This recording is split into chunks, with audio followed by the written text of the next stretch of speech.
Hai murid-murid, apa kabar? Sudah ready untuk kelas hari ini? Kita masih dalam topik KPS, yaitu KPS 1.1.10, yaitu mengawal pemboleh ubah. Oke, sebelum pergi lebih lanjut, jom kita tengok apa yang patut kamu kuasai pada hari ini. Oke, kamu sepatutnya boleh mengawal pemboleh ubah dengan menentukan pemboleh ubah bergerak balas dan dimalarkan setelah pemboleh ubah dimanipulasi ditentukan dalam sesuatu penyiasatan. Jika kamu menguasai objektif pembelajaran hari ini, kamu telah berjaya mencapai TP 5.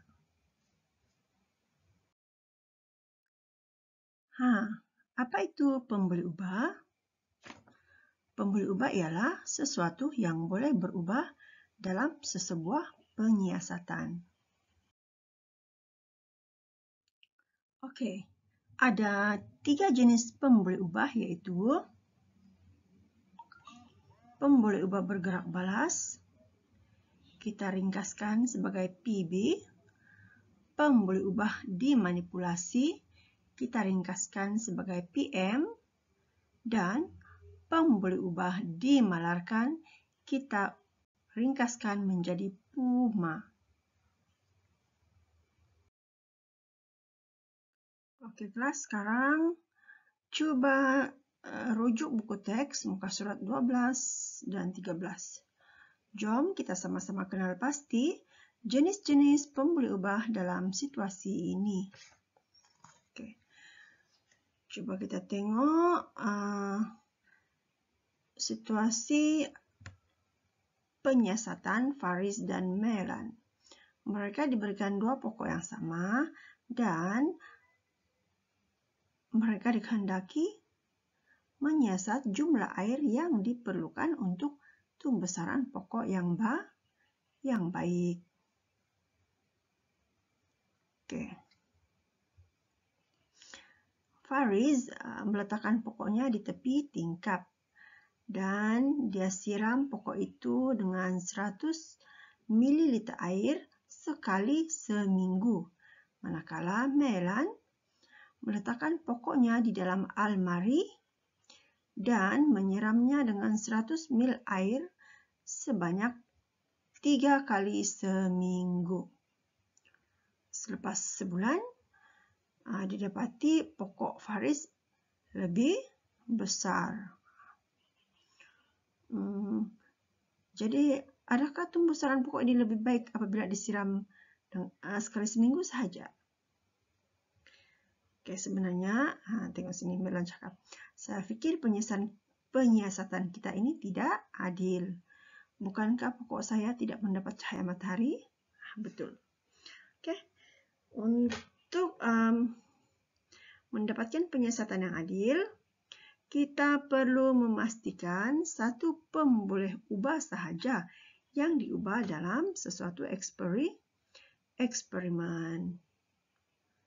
Oke, jadi pemboleh ubah yang diubah ini, pemboleh ubah yang diubah dalam sesuatu penyiasatan, kita namakan sebagai pemboleh ubah dimanipulasi atau PM.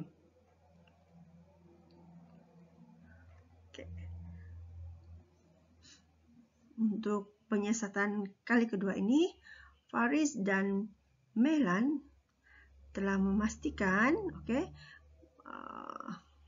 pokok mereka ini mendapat pemboleh ubah yang lain kekal sama. Oke, coba kita tengok apa yang dikekalkan sama. Jumlah cahaya matahari, kuantiti tanah, dan jenis tanah. Sama saja dengan dapat yang ini. Yang diubah cuma jumlah air, yaitu Faris siram sekali seminggu dengan 100 ml air, manakala Melan siram 3 kali seminggu. Oke. Pembuli ubah yang dikekalkan sama dalam suatu penyiasatan kita kenali sebagai pembuli ubah malar ataupun pembuli ubah dimalarkan. Oke. Selepas sebulan, sekarang coba kita tengok apa yang dapat diperhatikan. Nampaknya saiz pokok melon jadi lebih besar. Oke. Pembuli ubah yang diperhatikan dalam sesuatu penyiasatan kita kenali sebagai pembuli ubah bergerak balas. Oke. Apakah pembuli ubah yang bergerak balas di sini? Saiz pokok selepas sebulan kan? Saiz pokok. Oke. Tengok. Coba kita tengok kembali. Pembuli ubah dimanipulasi di sini ialah kuantiti air. Pembuli ubah yang dimalarkan ialah 3 nih. Jumlah cahaya matahari, kuantiti tanah, dan jenis tanah. Manakala pembuli ubah bergerak balas ialah saiz pokok.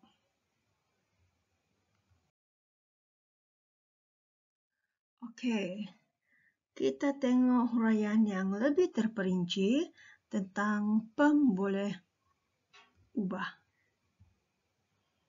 Oke.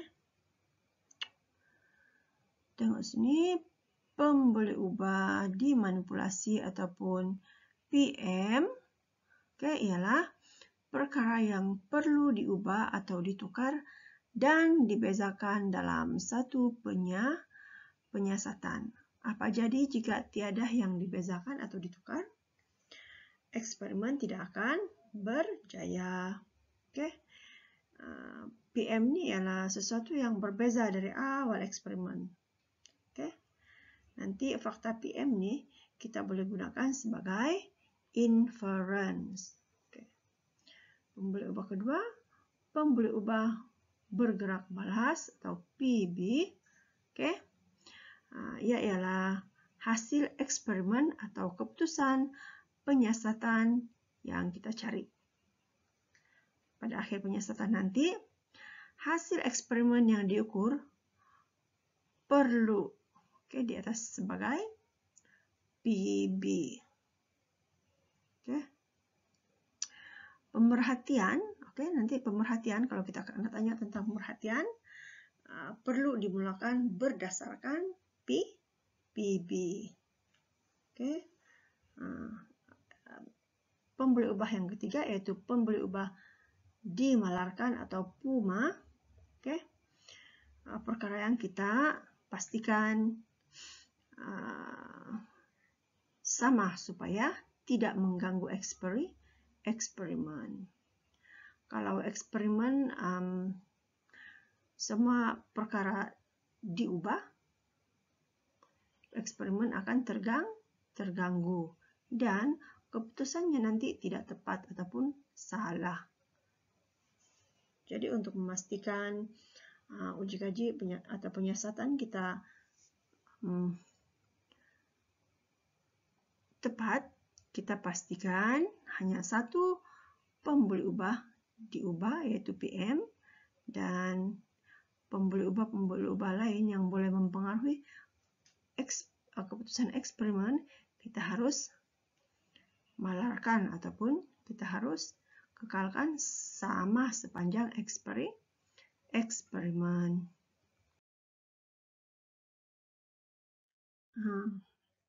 Untuk menulis pembuli ubah nih, ada cara dia. Coba tengok sini. Tengok sini. Pembuli ubah hanya mengandungi 2 perkara. Apa itu 2 perkara tersebut? Parameter dan objek. Apa itu parameter? Parameter ialah ciri bagi objek tersebut. Semasa menulis pembuli ubah, pastikan lengkap dengan para parameter. Jika salah satu tiada, sama ada parameter yang tiada ataupun objek yang tiada, jawapan akan ditolak ataupun tidak diterima. Coba tengok sini contoh parameter dan objek. isi padu air yang tinggal. Kalau kamu jawab tanpa isi padu, kamu tulis air yang tinggal saja, jawaban kamu tidak akan diterima. Ataupun kalau kamu jawab isi padu saja, jawaban sama juga tidak diterima. Pastikan ada kedua-dua benda nih, parameter dan objek. Tulis isi padu air yang tinggal. Masa ais melebur, panjang kain, suhu udara kendang. Macam tu. Mesti ada dua benda nih, parameter dan objek. Tidak boleh salah satu, tiada. Mesti sentiasa berkawan nih, parameter dengan objek. Oke, kelas. Fahamkah setakat ini? Mari kita lakukan satu aktiviti ringkas, oke? Dari buku teks juga, tengok sini. Aktiviti ria, jauh dan dekat, oke? Alat dan bahan yang diperlukan ialah 3 buku dengan ketebalan yang sama, penutup wayar, kereta mainan, pita pengukur, dan pen penanda. Oke. Penutup wayar ini kan fungsinya sebagai landasan. Ini penutup wayar nih. Kalau tidak ada penutup wayar di rumah, boleh tukarkan dengan benda lain yang sesuai dijadikan landasan. Oke, pertama, rancangkan cara untuk menggerakkan kereta mainan bagi mendapatkan jarak yang berbeza dengan menggunakan alat dan bahan tadi. Oke, senaraikan semua pembeli ubah yang terlibat. Di sini pasangan dicakapkan. Sepatutnya ini ialah aktiviti kumpulan, tapi oleh karena kita berada di rumah masing-masing, boleh buat sendiri juga. Oke, kamu senaraikan pembeli ubah yang terlibat. Kemudian ketiga, kongsi dan bincangkan ide kamu bersama-sama dengan pasangan tentang pembeli ubah yang terlibat. Oke. Tidak apa, karena sendiri juga. Kamu tulislah, kamu tentukanlah mana satu PB, mana satu PM, dan mana satu PUMA. Oke, jalankan penyiasatan kamu secara berulang mengikut pembeli ubah yang telah ditentukan tadi. Oke, kamu sendiri harus tentu apa PM dia, apa PB dia, dan apa PUMA. Selepas selesai menjalankan uji kaji, boleh hantar dengan cikgu yang macam ni.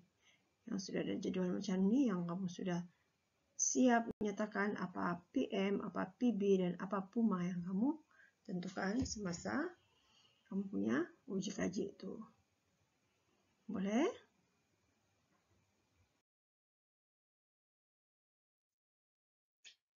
Oke, kelas.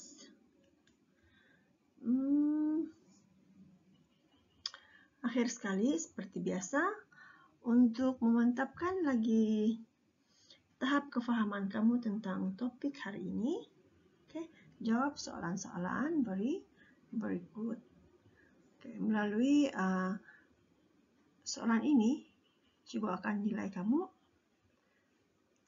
setakat tahap berapa yang kamu kuasai, sama ada layak untuk mendapat TP5 ataupun tidak. Oke, soalan-soalan ini saya ambil dari buku hari itu, buku Mastery, muka surat 5, dan buku Mesra Digital, muka surat 5.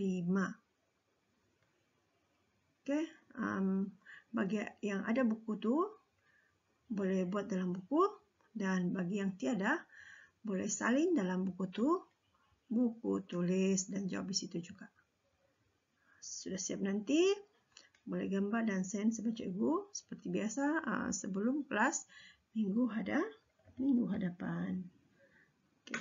Jika ada sebarang kemusykilan, boleh hubungi cikgu secara personal lah. Jangan malu-malu. Oke, murid-murid, itu sahaja untuk kali ini. Kita jumpa lagi minggu hadapan. Bye.